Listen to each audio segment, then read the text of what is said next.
Bismillahirrohmanirrohim. Assalomu alaykum va rahmatullohi ta'ala va barakatuhu. Omonmisiz ey do'stim? Alloh subhanahu va taolo biz ummatni, bu insoniyatni o'nglashlik uchun insonlar o'rtasida o'zaro tushunmovchilik, kelishmovchiliklar, dushmanchiliklar bo'lmasligi uchun o'zining muborak kalomi sharifida aynan insonlar o'rtasini buzilishiga sabab bo'ladigan, insonlar o'rtasidan oqibat, mehr va muhabbat ko'tarilishiga sabab bo'ladigan gunohlarni muborak kalomi sharifida bizlarga bayon qildi va albatta bu gunohlardan, bu ma'siyatlardan inson o'zini asrashligiga, mu'min musulmon bu narsalardan doimo ehtiyot bo'lishligiga bizlarni Robbim buyurdi. Mana shunday gunohlardan eng og'iri gunohi kabiralar sirasida kirib, insoniyat o'rtasidan juda oqibatni ko'tarib yuboradigan, insoniyat o'rtasida juda ham mehr va muhabbatni poymol qilib qo'yadigan gunoh bu g'iybatdir. G'iybat shunday narsaki, ulamolarimiz aytadilar, xuddiki olov qurigan xashakni yondirib, kuydirib qanday uni kul qilib yuborsa, g'iybat qilguvchining savob amallari qilgan g'iybatı sababli mana shunday kuyib kul bo'ladi deydilar. Alloh subhanahu va taolo Hujurat surasining 12-oyatida shunday marhamat qiladi: Ey iymon keltirganlar, ko'p gumonlardan chetda bo'linglar. Chunki ba'zi gumonlar gunohdir. Josuslik qilmanglar. Ba'zilaringizni g'iybat qilmanglar. Sizlardan birortalaringiz o'zining o'lgan birodarining go'shtini yeyishni yaxshi ko'rurmi? Ha, yomon ko'rasizlar. Allohdan qo'rqinglar.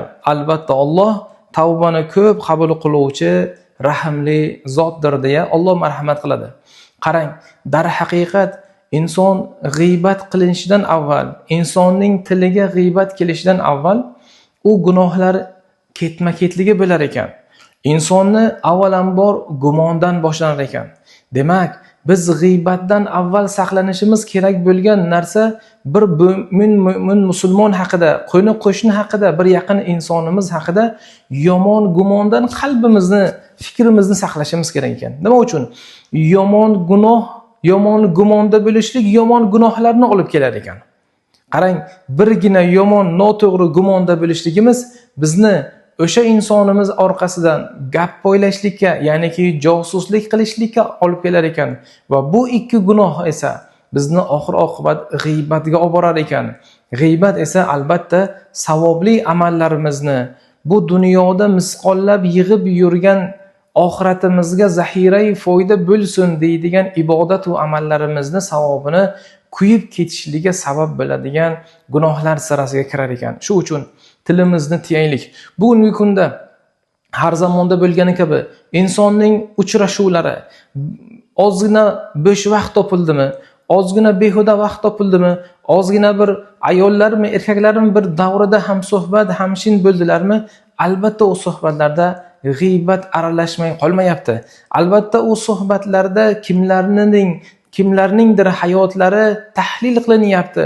Kimlarning haqida bo'htonlar, yolg'on so'zlar paydo bo'lishiga, yomon gumonlar paydo bo'lishiga sabab bo'ladigan suhbatlar, uchrashuvlar kam emas. Shu uchun inson avvalo o'zini, nafsini bu narsadan saqlashligi kerak.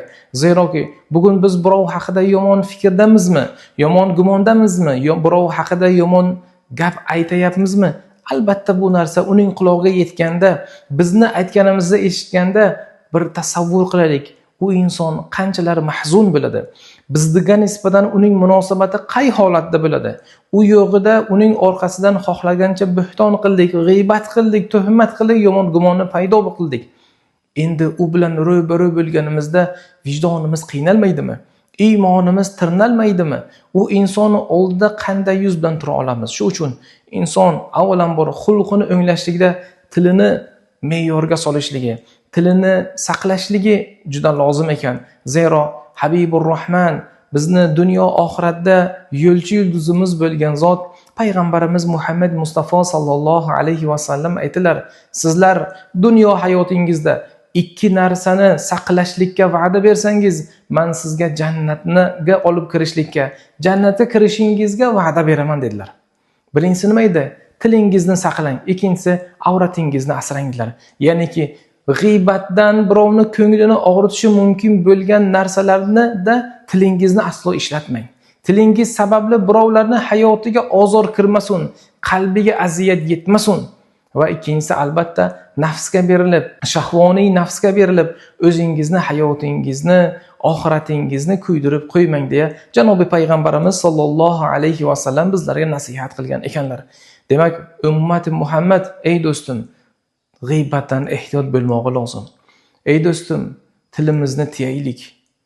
O'zaro gunohlarimizni til sababli orttirib, oxiratimizni kuygizib qo'ymaylik. Alloh taolo hammalarimizni bunday gunohlardan panohida asrasin.